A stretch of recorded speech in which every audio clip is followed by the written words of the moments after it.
Yeah, hi everybody. On a cold, grey Anzac Day where I live. Not going to the Anzac service this year. We went last year down to Sutton Grange, if you remember, or you saw that episode where we saw the portrait of Billy Smith at the Sutton Grange Hall. But today's topic is as remote from that as you can possibly get. So the title of today's story is Me and the Serial Killer. So off the bat, I never met this person, and his name is Peter Dupas. Now, I call him a person, but he's a scumbag. He's a dysfunctional little man with glasses, never to be released. Had no social skills, but he had a fixation with women and causing them injury from an early age. He was a violent little creep. And as I said, he's in jail, never to be released, so I'm not going to talk about him too much, but our paths have crossed in more than one way, and they still continue today, because I was to find out that he operated in the area that I'm living now. But let's go back to the beginning of this story.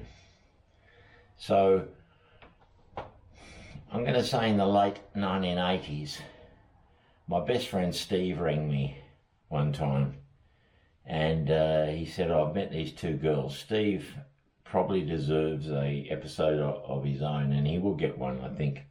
He took his own life about 15 years ago. Crazy guy, a lot of fun. He was my best friend for all our teenage years and most of the years after that. But a very charismatic guy. He had a lot of big hair, like would look good in dreadlocks, but he had naturally big, almost afro hair. He's from New Zealand. Very confident and absolutely loved women. Couldn't live without a woman in his life. And so that's what happened when he rang me, and he was always doing this. He always had to tell me about these women that he met. So he rang me and he said, I've met this woman at the Sandbelt Hotel. I was going to see a band, he says, and this woman picked me up. He was a very insecure guy. The women always had to pick him up in the stories because he was irresistible. But he was very good with talking and cracking jokes and all that. He was very confident with women. But in this, he had to tell me that this young blonde girl picked him up. Her name was Bindi. And for the first few weeks of them seeing each other, he'd ring me all the time to rave about her. He'd get head over heels with a woman and then lose interest in her, which is eventually what happened with Bindi, but that's further down the track. But what he started to tell me early on was that Bindi had a friend that would be perfect for me. So I went and met them, and sure enough, there was a girl called Nicole, or Nikki, also blonde, and Bindi was living with her parent, and I think that's where she met Nikki. And for a while, they seemed inseparable, and they were very much alike, so they were probably in their early 20s, and they were both very young women that were very, I don't know, idealistic, is that the phrase? They were vegetarian, they believed in a lot of spiritual things, crystals, tarot decks, meditation, all stuff that Steve and I poo-pooed. We absolutely ran these girls down to the ground with our cynicism, and and I was as involved as Steve with putting them down and their beliefs and all that, but they were very harmless, and they were very kind, beautiful young women. So yeah, Nikki and I did try the romantic thing a couple of times. There was one occasion she could do amazing things underwater in the swimming pool. And she did come over for dinner one occasion. I think she had a bit of a problem with drinking, like me, so maybe that was something. But she must have cleaned her act up because, she got her life together. So I don't know what happened with her and Bindi. Steve broke up with Bindi down the track. You know, he was playing around with other women, and then Bindi went on this holiday overseas and came back, and then Steve was remorseful and he met her at the airport with an engagement ring. She knocked him back and he wanted to take his own life, which eventually he did over a different woman, though it was a woman that knocked him back that he decided to take his life. But so I've never seen Bindi again, and I think that was probably the early 90s. And yeah, people that I've spoken to since that knew Nicole or know Nicole, they've heard of Bindi, but the friendship didn't seem to continue. So let's go forward to, I don't know, the mid-90s maybe. So I saw Steve and he said, have you heard Nicole got murdered? And he said, I'm going to the funeral. I remember feeling a bit, I didn't think Steve, with the way Steve treated those women, I was surprised that he would go to her funeral, because we weren't that close, but we knew her real well. So, yeah, she got murdered, and yeah, it was by this guy, Peter Dupas. And in her kindness, she'd gone off and studied, and she'd learnt to be a psychologist, and she was running the practice from her house. She hadn't been doing it very long. I think she was in Northcote or something. And this creep made an appointment with her. And when she went to make coffee, she brought it back into the waiting room where he was sitting. Small guy with thick glasses. He produced a knife and he butchered her. But at the time when Steve told me she'd been murdered, I didn't really know anything about that. It was only later on that I connected what had happened to her to that person we knew. So that was the first interaction with this guy. So by the end of the 90s, I got a job at Burundara Council, which is an inner Melbourne, extremely wealthy council. I was working in their IT department. And someone mentioned this guy upstairs, Bill Vargas, and they mentioned that his sister had been murdered by Dupas. And yeah, so when he came down one time, he used to come down and pick up some reports and you know, hang out at IT to get some stuff picked up, reports and printouts and that. I spoke to him about it. His name was Bill. He was a nice guy. So his sister had gone to Faulkner Cemetery, big cemetery, and was visiting the grave of her grandmother when she was attacked by someone with a knife, and she was killed, and it was put down to Dupas, but they were trying to prove it was him at that stage. So the whole family, the whole Vargas family, they were Greeks. They would, you know, traipse off to the courtroom every day. They were very united in their desire to get this guy convicted of the murder of their, you know, Bill's sister. So that was the second, and I told Bill, of course, about, you know, how I knew Nicole. Well, this is the second time our paths crossed. But then I moved up here. I'm in the country, and at some stage I got reading about the case and the guy's file.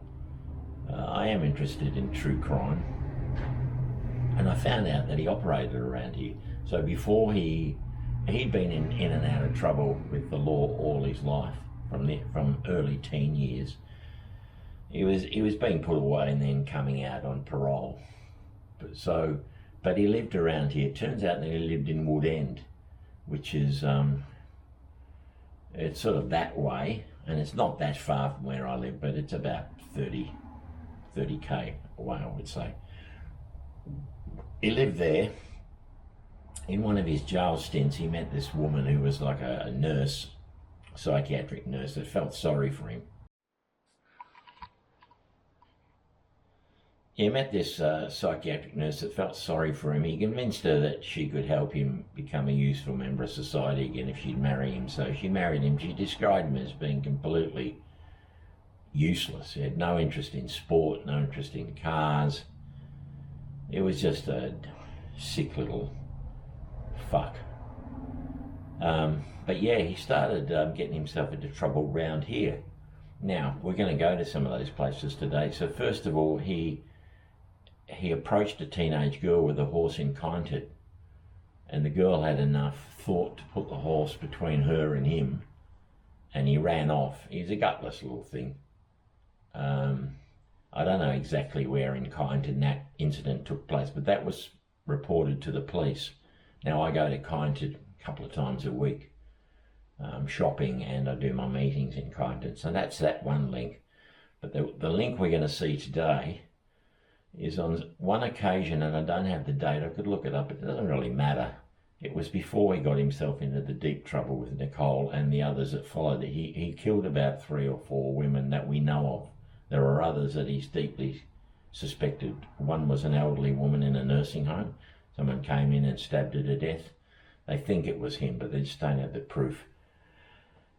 But yeah, this incident is up at Lake Epilogue, and I've traced it. So what happened was, and we're going to go there, we're going to have a look at the toilet block where there was a family or some friends up there at Lake Epilogue, which is like a holiday place for people around Victoria. There's a big lake, a man-made lake. People go boating, they ride jet skis, they fish.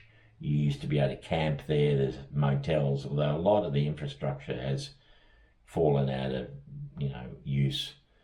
Place is sort of in disrepair now. But there's a toilet block there where this woman was in there, and he approached her and he attacked her in the toilet block, but she defended against it. She defended herself and she screamed, and her screams attracted her friends that were outside having a picnic, and they ran to help her. And when he saw that there was help coming, he ran and he jumped in his car, right?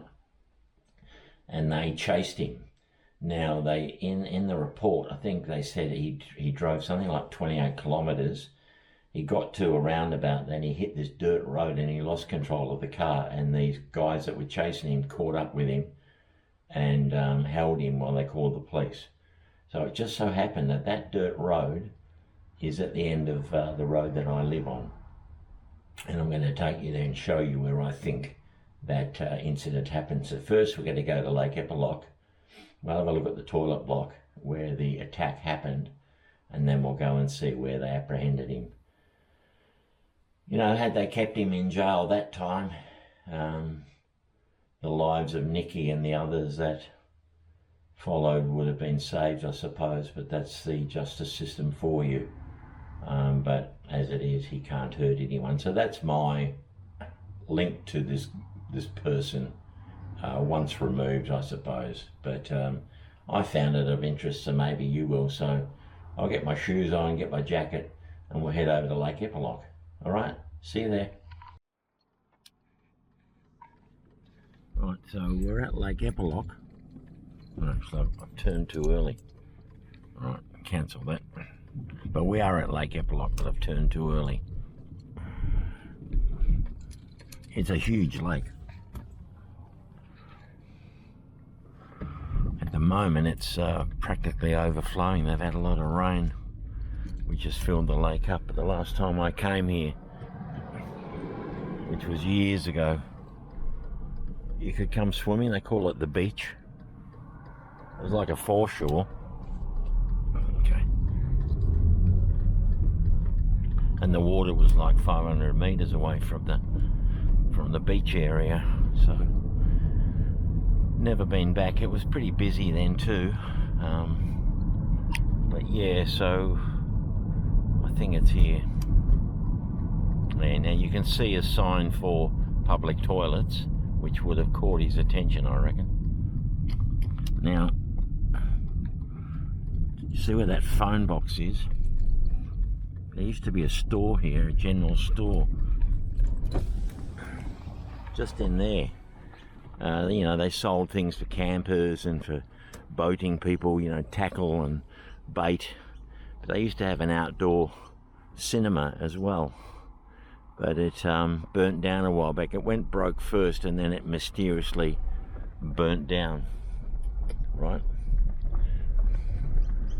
So the only place that has a sign for a public toilet is here, so I reckon this is where the attack took place.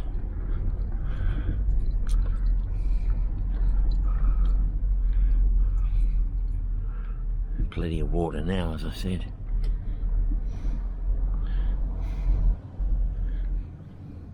Fairly cold grey day, so I'm hoping there's no one around, because filming public toilets may get me chased and beaten up like they did to him.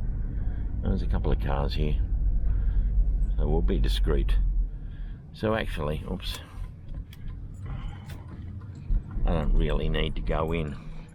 It's not like I thought it was. In fact, this looks pretty new. I reckon the original toilet block was probably knocked down, and these have been installed. These look really new, modern, right?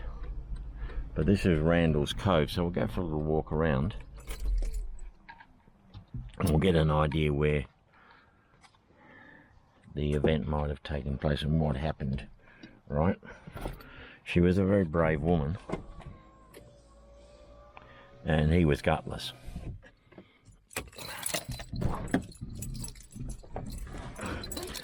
Oh.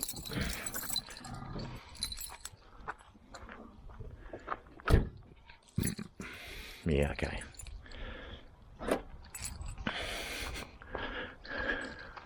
So the toilet block would have been here, and let's say maybe the entrance was this side. It would make sense that the entrance would be towards the picnic area, right? So her friends were probably down on those picnic tables. There's some mad people. There's a barbecue here. I was going to say some mad people down there. They're probably fishing, but they're having their Anzac Day lunch. Looks kind of nice, actually. But yeah, anyway, her friends were probably in those picnic tables. They would have heard her yelling and screaming, and that's when they've come running up to help her. Now, where would his car... His car was probably about here, right? Unless he's parked at the back there for a quick getaway, but his car was probably about here, because I reckon you walk up there, this track, see how well used it is? I reckon you walk up here to this toilet block,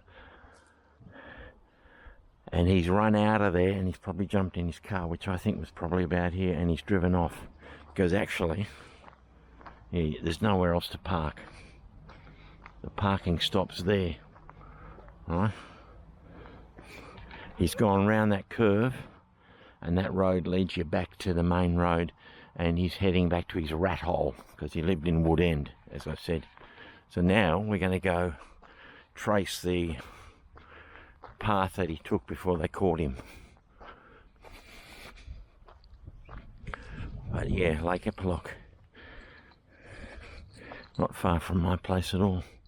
As I said, a bit run down. I think it fell out of use some stage in the 80s or so. The motel burnt down as well, or people stopped coming. Don't know why.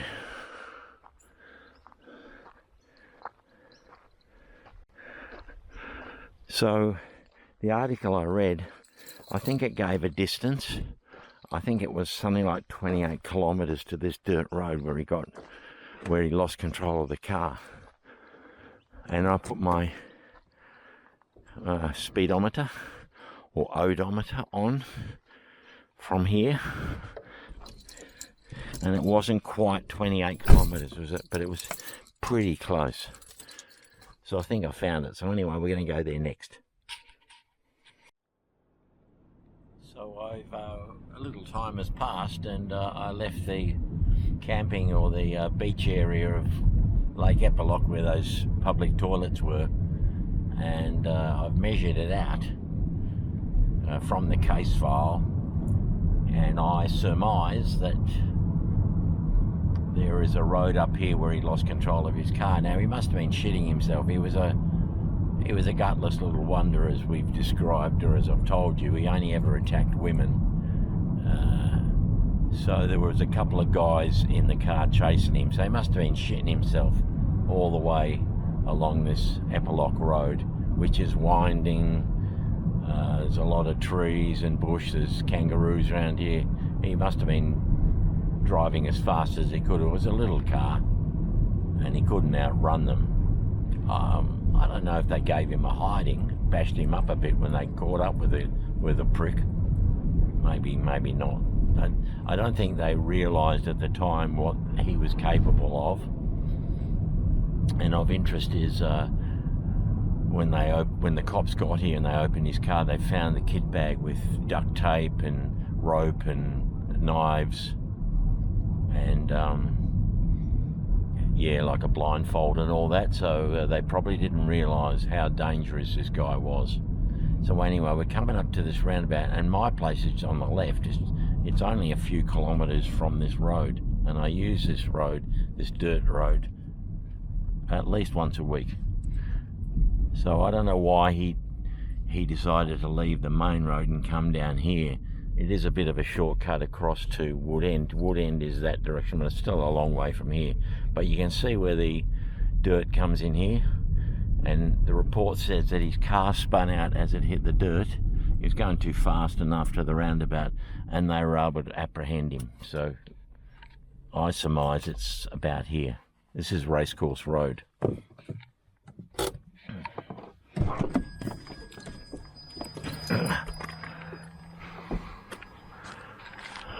I can't remember the exact details. He might have been on remand, but he did go inside again in the jail for a while after this incident. But as I said, he was out within a few years, so he must have already had a rap sheet for a few other incidents. As I mentioned, the approaching the teenage girl in Kyneton with her horse. But anyway, yeah, I put that incident down to here. About here.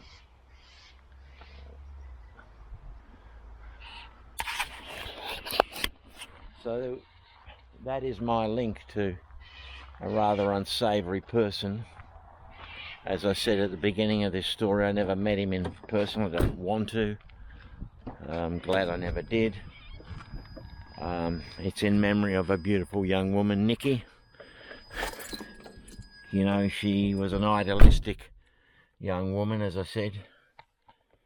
And I probably share those views now. I'm a spiritual person, which definitely her and Bindi were in those days. I'm a spiritual person now.